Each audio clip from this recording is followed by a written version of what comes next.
gonna Google it. Crunchy good.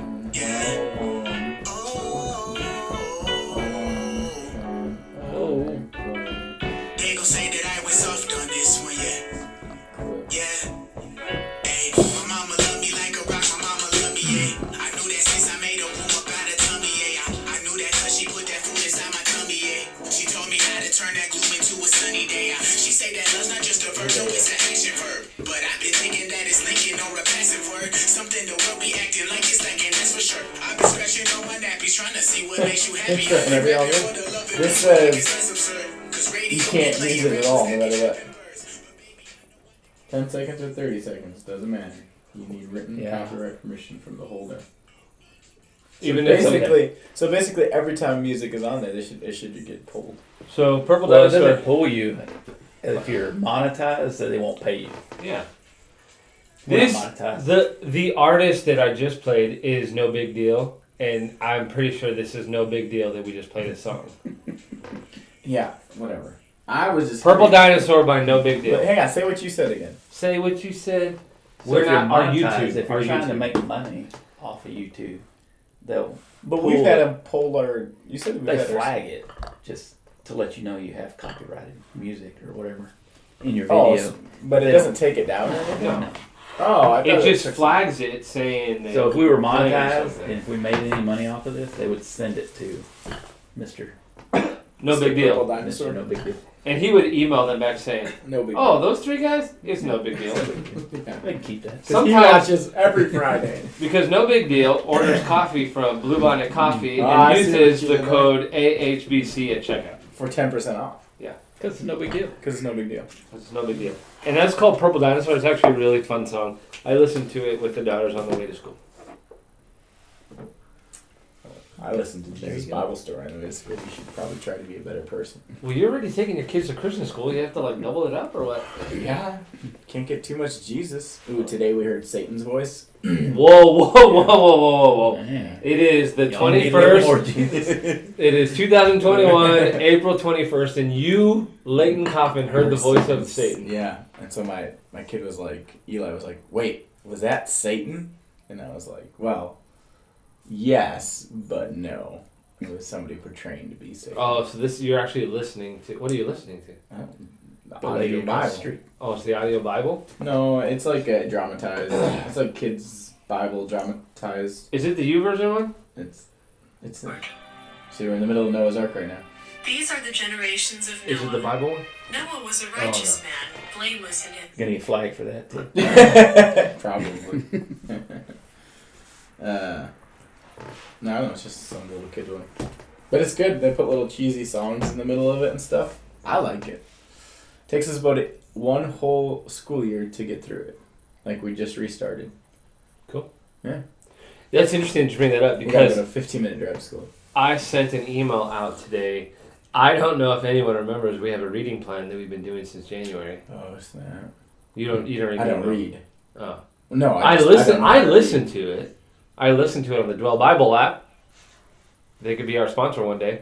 Oh, I was like, Um, we know somebody that does that? Or? I don't know anybody from Dwell Bible app. Dwell Bible app. I don't know why you have to say it that way. We'll put that in the notes underneath Yeah. the video. But so I sent an email out. Hey, just in case you forgot or you didn't know that, because we have some new people at church that weren't here in January. And print out the thing again. Well, I did. So I sent an email out with the links and pointing to our website. 'Cause we have I a actually whole- clicked on the email today. Really? Because you deceived people with your heading. I sent I got two. 2 emails. I sent 2 emails. Oh. Are you talking about the James one? Yeah. What did I say? You said starting a new thing. We're not starting a new one. No, it says day 2. It said No. day 2. It No. said James day 2. No, I only clicked on it because of the title. Just wait. Continue with your story. Anyway, if you go to ahbc09.org and click on Read AHBC, today is like a new beginning because it's day 111. So it's almost like you can start all over today on day 1. It says new study tonight at 6:30. It's not a new study. Well, yeah, it's new, starting yet last week. Yeah. Yeah. That's not new. Is that new this week? Yeah. Not new. Not new. I mean, it's new, but it's not new. It's still kind of It's new. bueno. It's no bueno. There's 5 chapters. We're not the halfway part yet. I'm just saying. It said new study, so I clicked on it because I thought I was doing the wrong thing. I was like, wait, I've been reading James too. I'm just glad that you opened an email I sent. I did. Well, and then I just saw the 111 thing. So today's the 111th day of the year. Today is the 111th day of the year. We made it! Woo! It's just 111 day. I mean, it's not a big deal, but when I 420. I was going. 421 yesterday. Yesterday. It's 421. Dang, I missed it. Anyway, today's like a brand new start because it's 111. Oh, so it could be day 1. Right. But we're reading, what is it? Leviticus 25, Psalm 42. Let me look at my Dwell Bible app. Isn't that one? That one's not free though. No, you have to pay for Dwell Bible app. We'll send this episode to them in an email. Or something. Did you get it free from the school, right? I paid for Dwell Bible app for me and my wife. Dwell Bible. I paid for Dwell Bible app for your wife. She got a free year. Norma.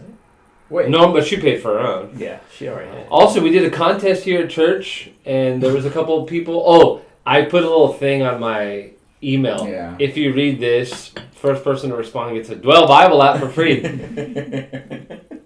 So did you just buy like a family plan, or were you able to give it away to 5 people? Yeah. Or what? Oh, That's okay. what I did. So Hannah and I got one, and then we gave Maggie got one. Claudia got one. Why? You okay over there? Yeah. You're making like. Dude, I guess since that Still has a little steak in it. since Yeah, I that Chipotle's good. almost choked on steak today. You did. Much to our amusement, by the way. I'm Yeah. glad you're okay, but I mean, he was grasping for stuff. You guys weren't even paying attention to me. well, Like, once pulled out this. those couple of pieces of rice landed in my bowl, I don't know what was going on. It was rowdy. I was straight up like reaching. You would have been, instead of chorizo, you would have been Chipotle in the afterlife. But it wasn't. Hey, chorizo! He didn't die because of chorizo. Yeah, that's true. It was His whole afterlife was a lie. Yeah, it was. What's his name? Remember me. What was his name? I was gonna say El Shaddai? Chapo, but it's not El Chapo. El. Oh my gosh. it wasn't an L. It wasn't L. You're so far off. Coco. Who was Coco characters? It Coco. was like Ray or something. Oh my goodness, what was his name? I type in Coco and it goes Coco This is Chanel. horrible. It's a good movie. Ernesto de la Cruz. De la Cruz. Yeah. He didn't die because of chorizo. Hey, chorizo. Hey, so welcome everybody. Hopefully you're still watching. I am super pumped to be here with Caleb and Layton. Caleb, we missed you Welcome last back, Caleb. I'm back. I Make everything better looking over here. you do. You were extremely helpful the way you set it up. Thank you. But Glad it worked. we were still nervous, and there was at least 3 or 4 times that we needed something looked up, and you were not here. That's true. Rick helped us with one. Rick looked something up. So I don't think he's watching today because he's Rick's got- here. Oh, he's watching. Yeah. Hey. Rick's Yeah, here. yeah. Look up something for us. Yeah. We did. It was. Yeah. We were like, man, we need Caleb. Yeah. We need For the Caleb. Googles. Yeah, we missed you. But you're back. Caleb came back.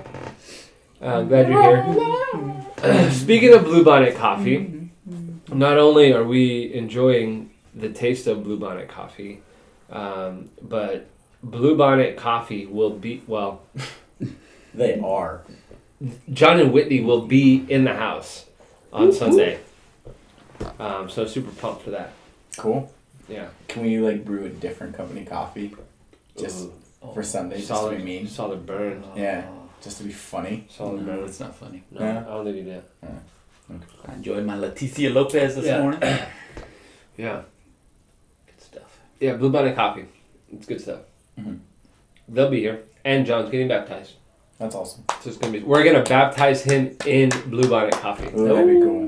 Yeah. Hot, Hot. scalding Get out of that hot, percolator, man. Yeah. You gotta let that stuff sit for scalding hot. 10 minutes before you drink Dude, it. this stuff's hot. Hey, so we're in a study, a new study, not a new study, but a new study through the book of James, Mm-hmm. which We're in chapter 2, and chapter 2 is heavy again. Chapter 1 was heavy. All 5 chapters are pretty heavy. Yeah. And we're trying to accomplish... This is, what do we say? This is an... Introductory overview. Introductory survey. Introductory survey of the book of James.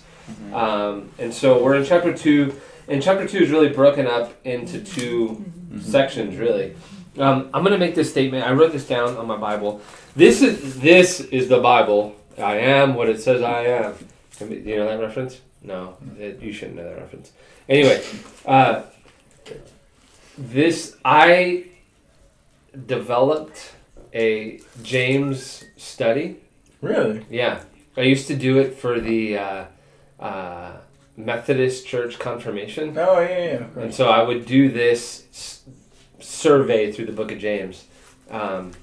Anyway, I called it Five Ways to Be Awesome is what I called it. Nice. Because there's 5 chapters. Yeah. Anyway, so I went back to this Bible because I had like all my notes and highlights and underlines, and let me make this statement for chapter 2 and see if you like it or agree with it or don't like it or don't agree with it. All the above. Yes. James chapter 2 gives us a snapshot of people that have genuine faith. And I guess I would say gives us a snapshot of what people look like when they do not have genuine faith. Okay. I mean, I don't know exactly. Expound. No, I just want to make that first before we go into it. I mean, I know you're talking about the second part. I'm talking about both parts. Okay, I'll read it. How's the first? Okay, go. All right. You're gonna read the whole thing? No. So I've got NIV in my hand, and then this is in the ESV. So I want to read kind of both. So my brothers, as believers in our glorious Lord Jesus Christ, a little insight right there. Do not show favoritism. The ESV says, "Show no partiality," and that's important because it points to a story that Jesus tells, a parable that Jesus tells. Verse 2, suppose a man comes into your meeting wearing a gold ring and fine clothes, and a poor man in shabby clothes also comes in. If you show special attention to the man wearing fine clothes and say, "Here's a good seat for you," but say to the poor man, "You, stand here, or sit on the floor by my feet," have you not discriminated among yourselves and become judges with evil thoughts? So James gives us a hypothetical.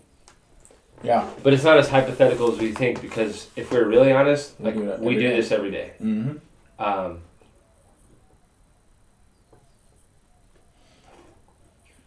What do you think about James' hypothetical here? I know you have a lot to say. Well, I mean, I just want to get to the second part. Well, we're not at the second part yet, because I think in order to really... here's what keep going. You're doing good on the first part. Yeah, keep going. Here's what I want to say about the second part. I don't think I'm waiting for the Netflix skip recap button so I can get to where I want to go. We can't fully grasp the second part if we don't go through this part. I don't think so. Well, what does this have to do with anything on the second part? I think it has almost everything to do with the second part. Because it talks about... Continue on then. Well, so here's where I'm going with this. So let's get to the good stuff. Come on. James gives this hypothetical. Yeah. So verse 5, to kind of paraphrase this a little bit, he says... I just think anybody that thinks that they don't do this is dumb. Do you show partiality? We all do. I mean, yeah, we all do. I think that's what, like... And partiality has been shown to us. Oh, absolutely. I mean, I'm not... That's what I'm saying. I think it's... People that... I went to a restaurant in Alamo Heights with my wife. Okay. This was before kids. Okay. We had just moved here. We wanted to have a Valentine's Day lunch. Okay. And we went to Campesinos down the street. I'll say the name. And we didn't realize that it's kind of a big deal to dress up on Valentine's Day. We just thought, like, we're just gonna get like. So you showed up like it's a loser. It's like 11:30. Like, just show up. So I'm in like a hoodie and shorts. Oh, they kicked you out. Tell me they kicked you out. No, but they sat us in the kitchen by the bathroom in the very back. They were like, "Oh, we'll get a table ready for you," and we're looking around and everybody's like all dressed up. I felt like really bad. It was like one of those things like just walk out, and I was like, "No, we're already here," and they sat us in the very back corner. Nice. It was awesome. Now awesome. I don't think necessarily discriminating, but we've all been in circumstances where we've done that to somebody, or it's happened to us ourselves. Well, yeah, I mean, we all do it. But the difference here is it's talking about in The church. in the context of a group of believers. Right. Do not show partiality. Right. Comes into your meeting. Right. Right. So someone comes into our Bible study, someone comes into church on Sunday. Right. It matters how you treat people when they walk into your Barnabas circles, your comfort zone. It matters. Barnabas circles? I mean, not Barnabas circles. Dunbar. Dunbar Who's circles. Barnabas? Sorry. I mean, I know who Barnabas is. Dunbar. Oh, Barnabas is those little groups that you guys do. Yeah, that's why I went there. I Yeah. thought that was a circus. Barnum's and Bailey. It It matters how they you come into treat. the circus. It matters The how you bearded treat. It matters how you treat her. What's that movie? Yeah, The Greatest Showman. Greatest That's a Showman. great soundtrack. That's what we should play on the way out of here. Dang, I'm playing the Greatest song. Showman? Yeah, Which one? Because there's the bearded lady one. yeah, That's a good one. that's a good one. I don't remember what it says. But I mean, I guess for me, it's one of those things. When you look at what James is doing here, I think he's basically pulling out something that we all commit. And so for me, it's I never struggled with this one. I think it's ridiculous that people say they don't see color or they don't see race or they don't see, those things. We're just lying. We instantly filter all information through our worldview. And so we all are partial in some way or another to different people, to people we know, people we understand, versus somebody that's new. And I'm not saying it's right. Don't get me wrong. That's part of what Jesus came to do, is to break the norm. That's why people got mad at him all the time, because he wasn't showing favoritism. He was hanging out with the poor people. And so they didn't like that. So I'm not justifying. It's one of those things that for somebody to argue against it would just be dumb. We all do it. So I think James here is just telling us as believers to be mindful of it. Absolutely. To be mindful of our own sin in it, not to be mindful. Well, and were you referencing the parable when he says, "Don't take the best seat in the house"? I'm referencing the Good Samaritan. Oh. I think James is taking. So in chapter 1, here's two things. So if you go back to chapter 1, this is why my mind goes. I don't know if he's doing this exactly, but this is where my mind goes there. So chapter 1, verse 19, 20, and 21.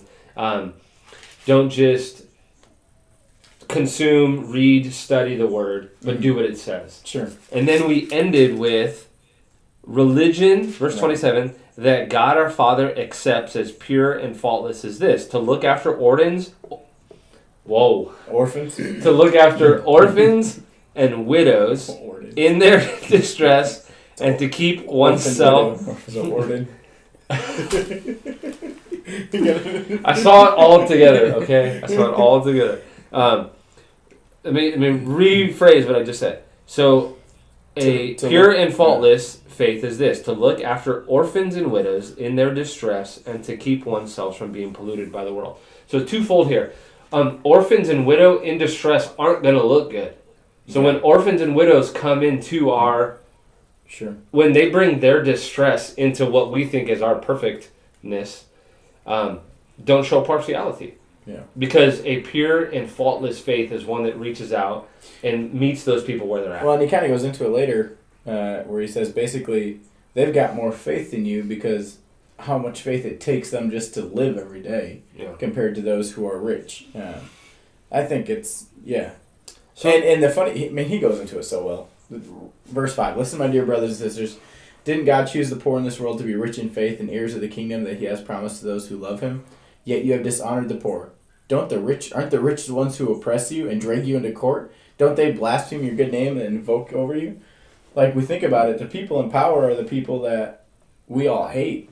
I mean, that's not probably true, but if we're going to fight against somebody, it shouldn't be the poor people. We should be encouraging them, loving on them, because we all feel oppressed, I guess, or what he's saying is it's the rich people who are above you who are the ones that are usually the ones causing the problems in your life. It's not the poor people, but yet we honor those. He's just saying it's backwards. It doesn't make sense to honor the ones who are the ones that are causing your problems. Honor the ones who you need to honor and be a blessing to. Yeah, absolutely. And then you love your neighbor, and then he goes into that. So you fulfill the law by doing this. So verse 8 is why I think he's pointing to Well, he could point to a lot of things that Jesus said, but my mind goes straight to the righteous Jew who's asking Jesus, who is my neighbor at the end of that. Sure. And Jesus is saying, hey, so love your neighbor. Yeah. James highlights that again. Love your neighbor as you love yourself. You are doing right. Again, so at the end of chapter 1, this is how you know you are doing right, by taking care of, and he gives people specifically, intentionally in their distress.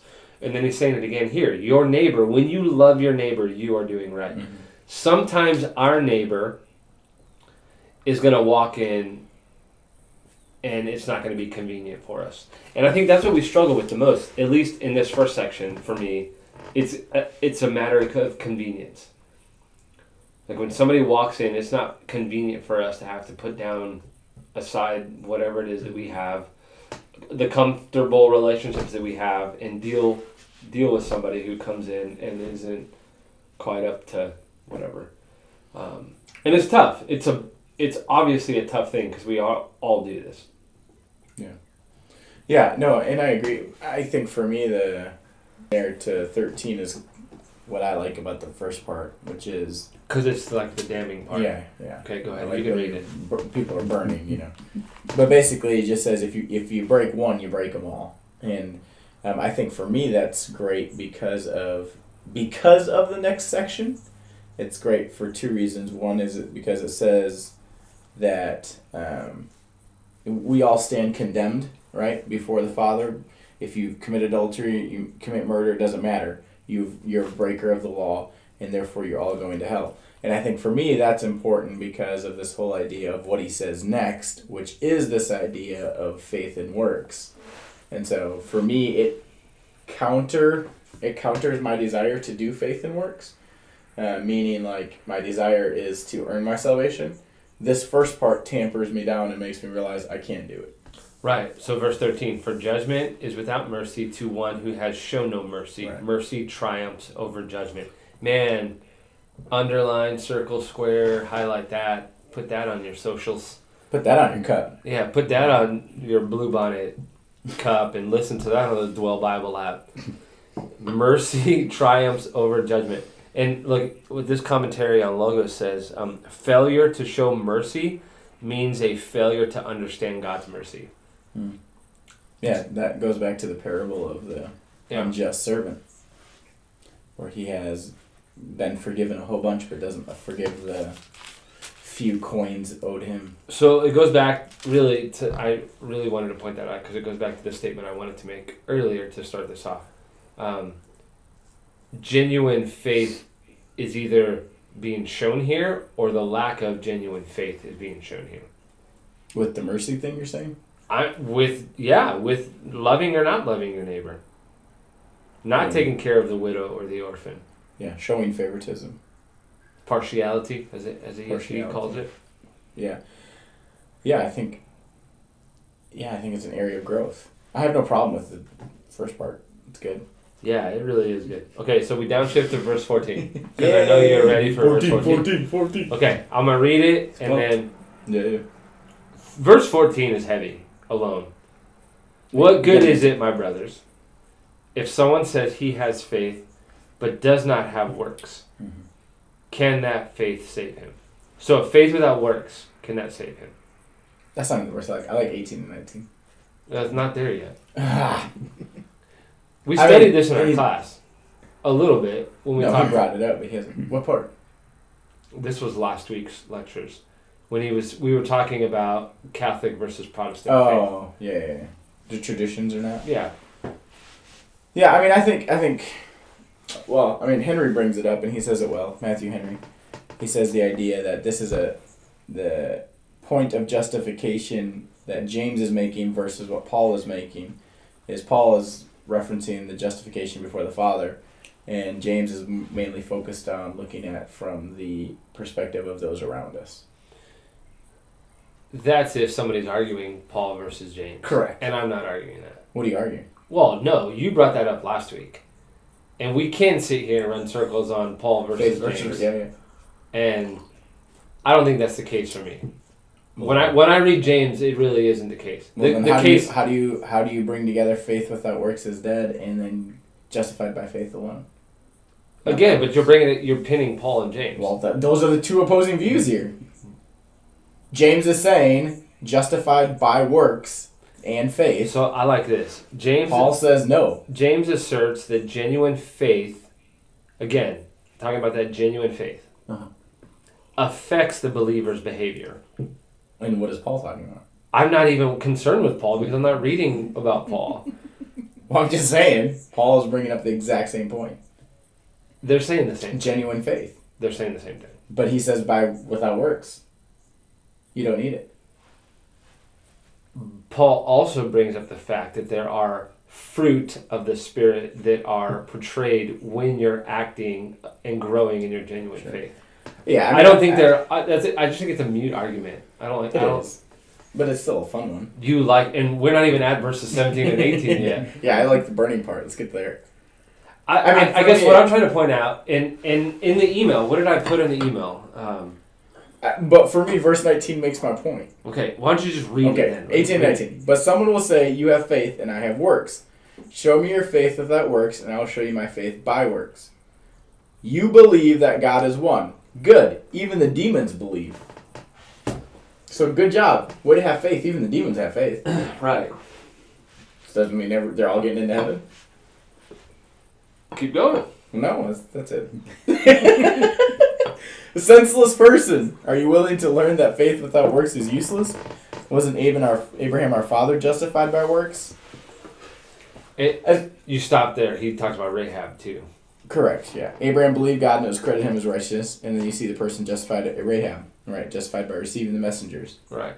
Right. I don't necessarily agree with those two analogies because now he's talking about Old Testament underneath a different covenant and things like that. So I think we can go into something completely different than that. But what he is saying is, by works, you can show your faith. And I get that. I don't think there is a disagreement between the two. No. But I think a lot of people would say there definitely is a disagreement between the two. You don't think so? I mean, I very clearly could stand here and argue that the two of them are directly opposing views. Right, and I can very clearly sit here and just take it from you. And at the end of the day, say there's no argument here. Right, no, and I'm agreeing with you. It's not an argument to have, but it's a great one if you want to have a useless argument. Right. I mean, it's fantastic.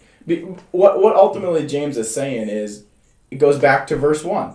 Orphans and widows in their distress. That is the pure... verse 1, chapter 1. Sorry, chapter 1. The orphos? What did he say? Orphos? Orphos? Come on! Orphos! You know... Ordos.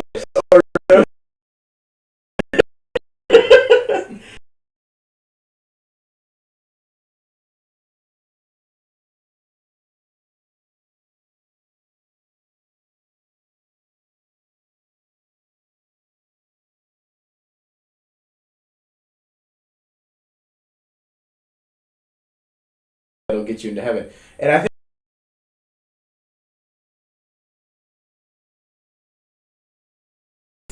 that we as the church have gone so far the one way, caring about all these social programs, which is fine, but that is works without faith is dead. Faith without works is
understand the system. Just now heard. Bobby Or Stone Dragon. No, what's going on? Yeah, it said slow internet, so it kind of stopped and came back for a minute. I didn't say nothing, but this time. But on Sunday, wasn't it not showing when it was still going? Can you watch it? Yeah, but on Facebook, I'm watching. He's Facebook's watching frozen. Oh wait, you're moving.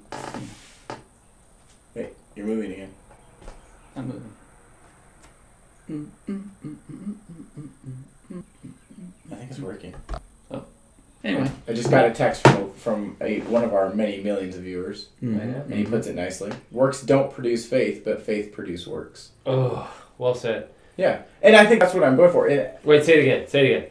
I can actually say it again because he wrote it. Because you didn't say Works, it. yeah, works don't produce faith, but faith produces works. That's what I said, and that's what I was trying to get at. The genuine faith. You keep going. What's up with the word genuine? Why do you keep saying that? Is you saying there's some people that have faith that's not A genuine? little while ago, when we get too concerned about the works, Sure. did we ever even have faith at all? Right. I think what James is dealing with is the heart. Ultimately, he's not dealing with your works. He's dealing with the idea. James is dealing with a culture of people that have a wrong heart. Right. Because the person that is sitting there in their faith saying faith alone within this idea is the same one that's showing favoritism and is also the same one that's not loving their neighbor because they're too concerned about their own justification. And so I agree with you. I don't think there is an argument here. For just as the body without the spirit is dead, so also is faith without works is dead. But I think there's a fine line that we have to walk because we can very quickly get to my upbringing, which is earn your faith. Right. And so within that, there's a fine line on both sides. There's the two ditches. First, we're doing socialist stuff with no Christian basis, but I'm showing my faith through works. But Christ is never preached or glorified in that, right? Then you have the other extreme, which is I'm earning my salvation through my works. And basically eliminating the need for Christ, right? So both ditches end up with no Christ, ultimately. And the truth lies in the middle. And I think Paul and James are both saying correct. And I loved what Henry said when he said that Paul is writing it from the perspective of us to God. James is writing it from the love your neighbor perspective, which I agree with. I think that's the solution that makes it very easy to understand. Is that Henry said that, or you said that? No, Henry said it. Well, he said it. Henry says things in a very sophisticated way. So you paraphrased it. I usually read the Henry concise because the Henry full is heavy, extremely thick. Yeah. But yeah, usually I read the concise. But what I think this is a very important topic within the American church because by their works you will know them. By their fruit you will know them. By the fruit of the Spirit should be being produced. It should be a product that is being produced from our faith. It should be overflowing from us. And I think for a lot of believers, it's in the Christian Western church is that it's not anymore. Good this time. Yeah, I'm sorry. Within that, we've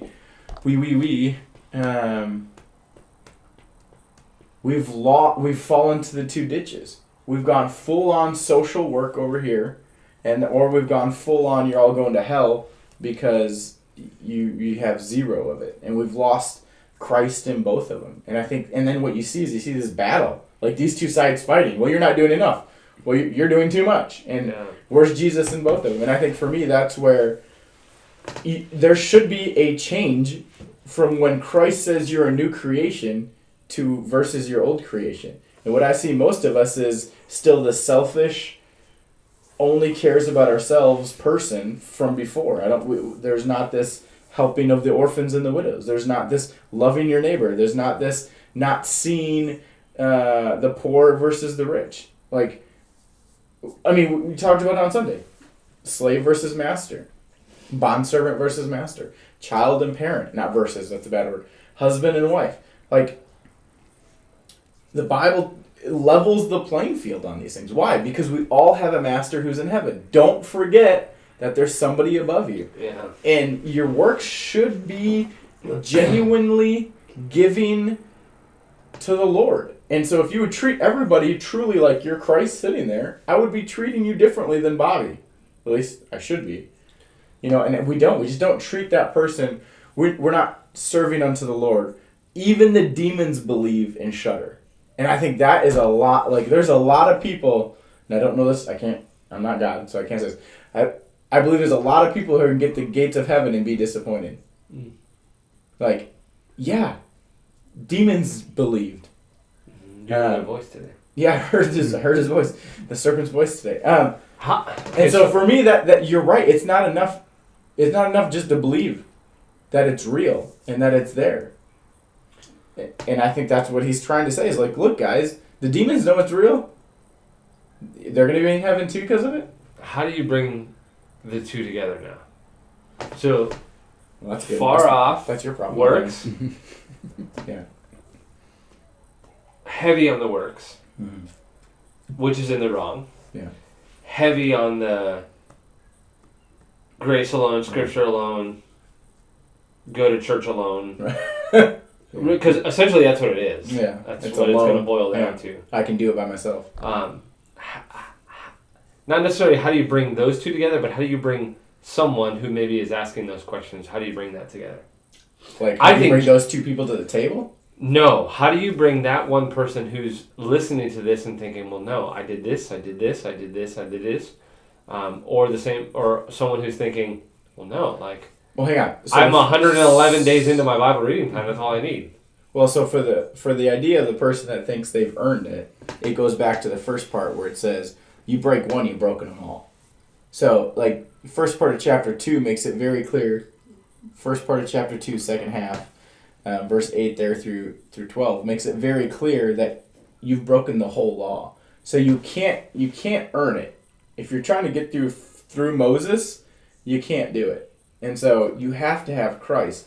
The problem with the other way is that you're loving your neighbor, but you're leaving Christ out of it too. Yeah. And so, are we splitting hairs? Yes, but I think most of us, as a body of believers, have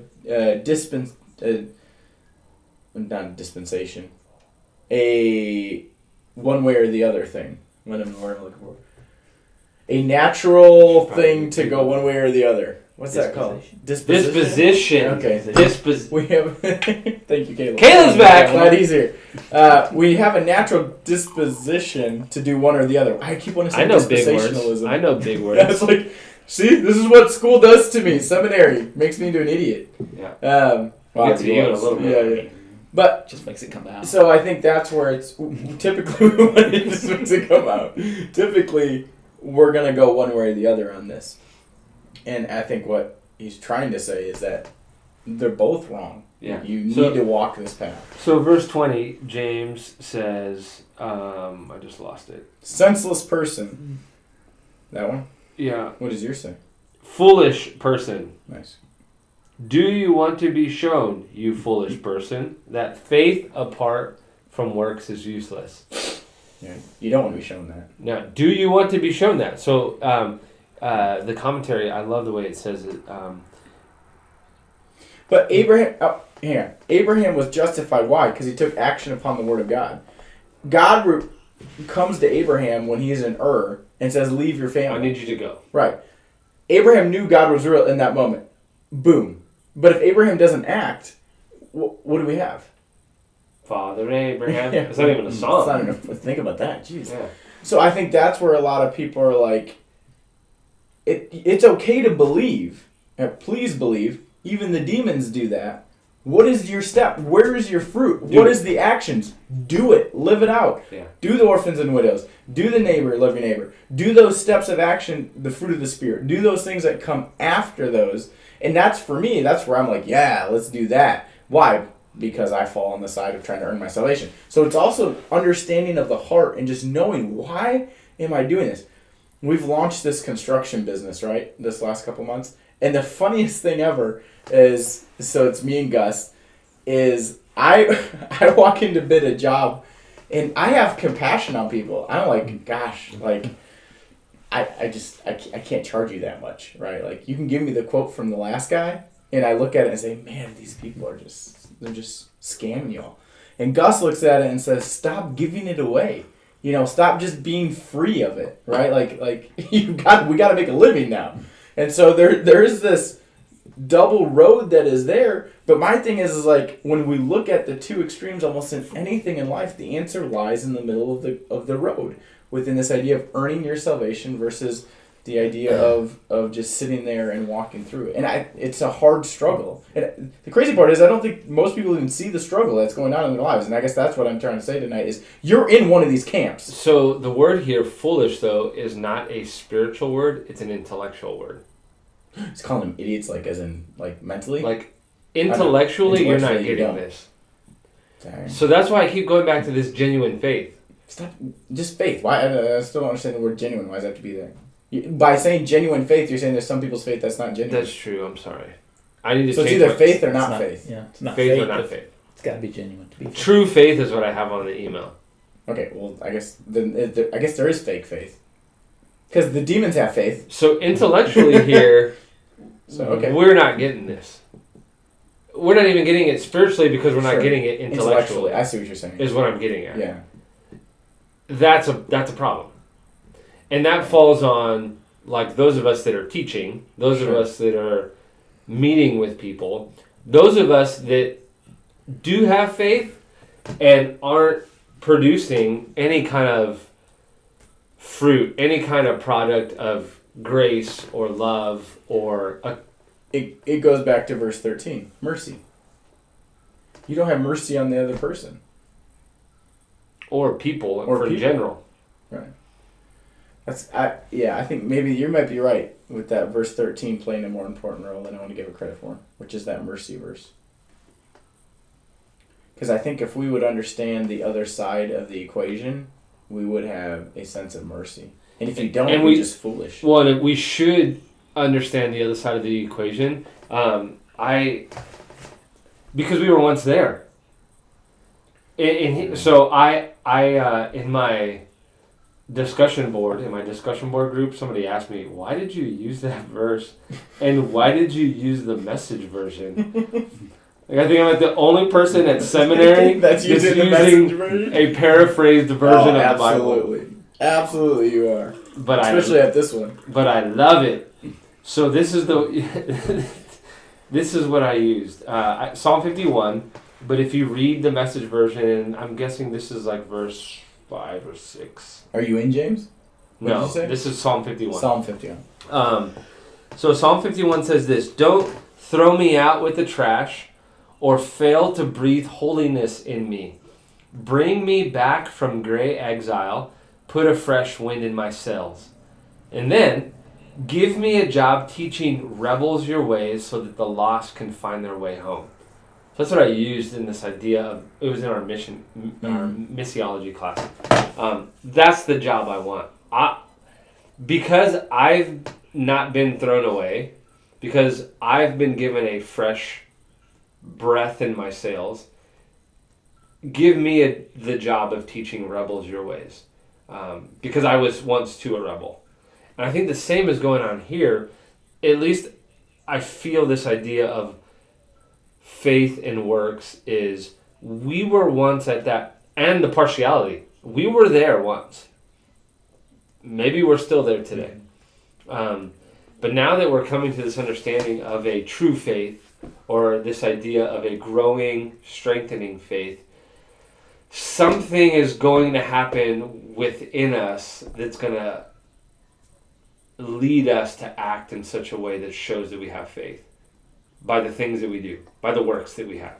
Something's going to happen. Yeah. And I think where we go wrong is that we try to maybe pursue the works before the faith. Maybe that's where the problem is. Yeah. Well, and yeah, I guess I just also see the idea of people doing the works thinking that it's out of faith, and it's not. Or it's we do the works because we want people to show partiality to us. Sure. And that's why I said, I'll go back to what I said, I think James ultimately is dealing with the heart issue here. That's why he talks about the showing of favoritism. It shows that you don't even get it. Yeah, you know, that same word that you say senseless person means, you almost can hear him say it up here in verse 6. aren't the poor the ones that are rich, and aren't the rich the ones that drag you into court? Yeah. You know, like, it's almost like you guys got this all backwards. This doesn't even make sense in an intellectual way.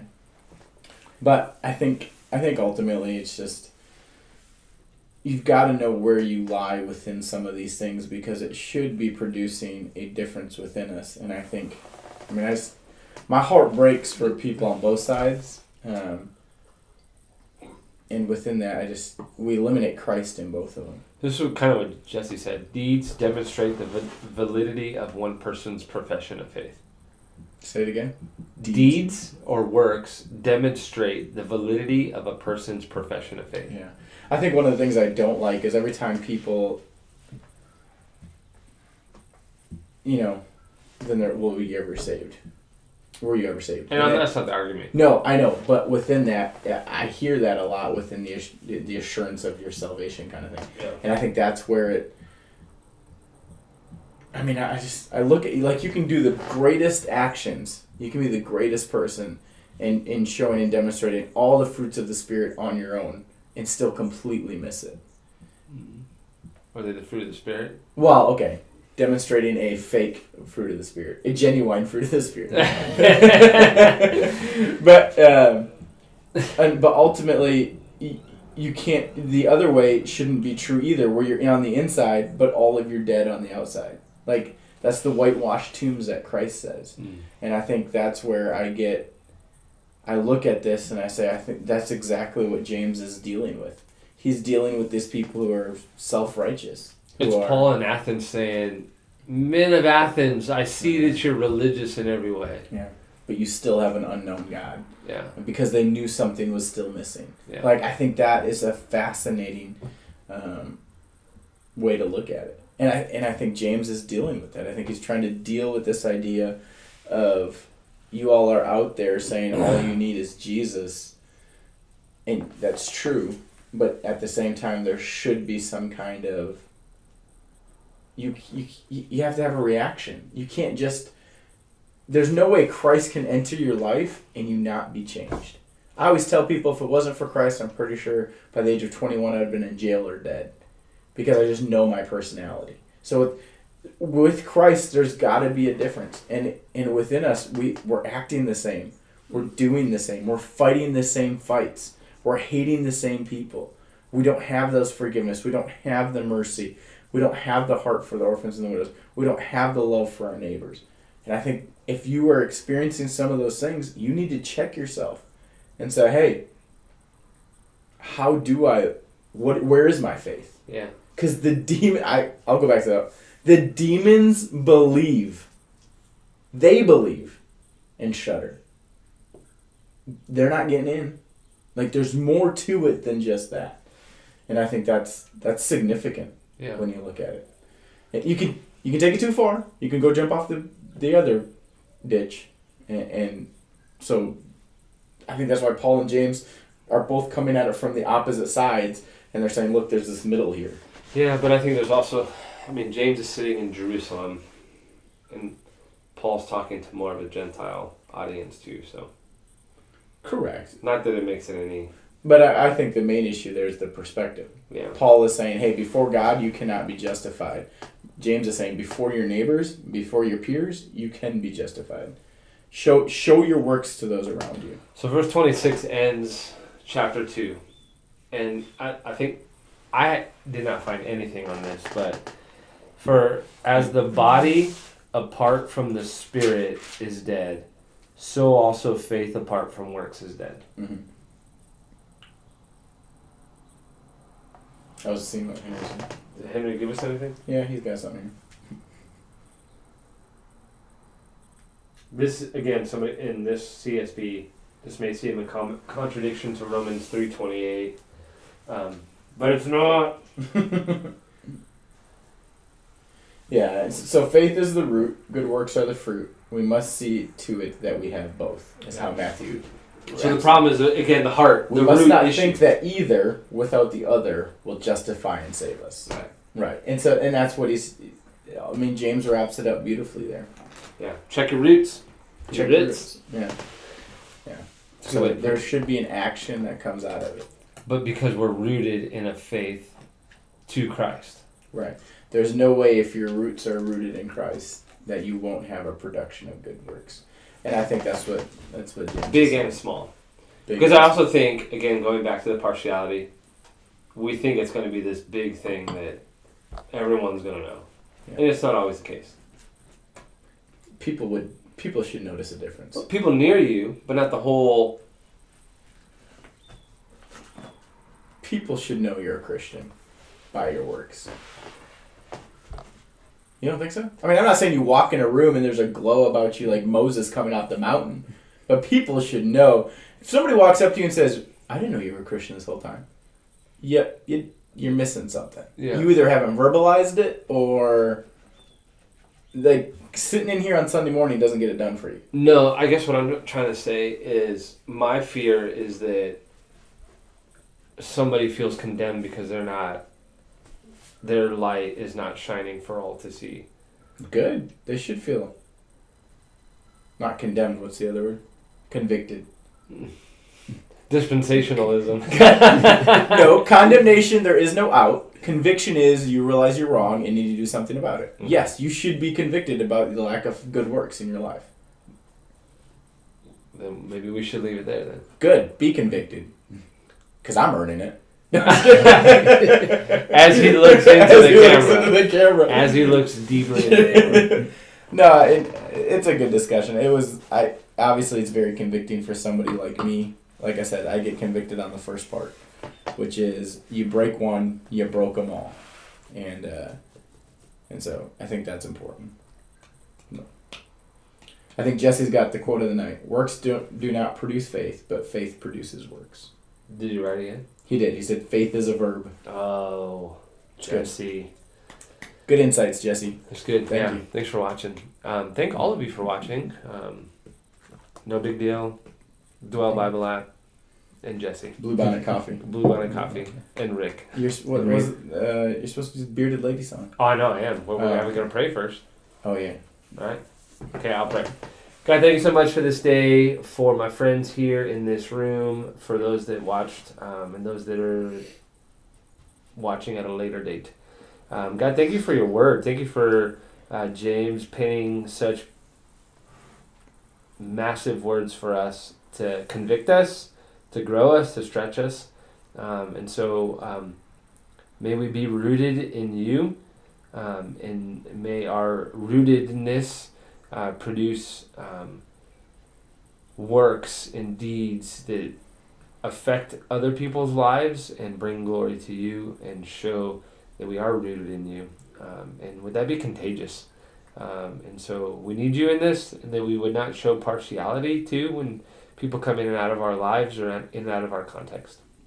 And so we are grateful and we love you. In your name we pray, amen. Remember, even the demons believe. God bless the Ordos. God. You were waiting for that, weren't you? Bless was it the Ordos? No. Ordos. I think it's Ordos. Ordos? Yeah. That's a good word. Ordos. Oh, yeah. Ordos. This is me. That was the name of it. It's a good song, man. This is a great song. Have Did you watch? Oh, okay. The one where they just sing it and they all start. Yeah.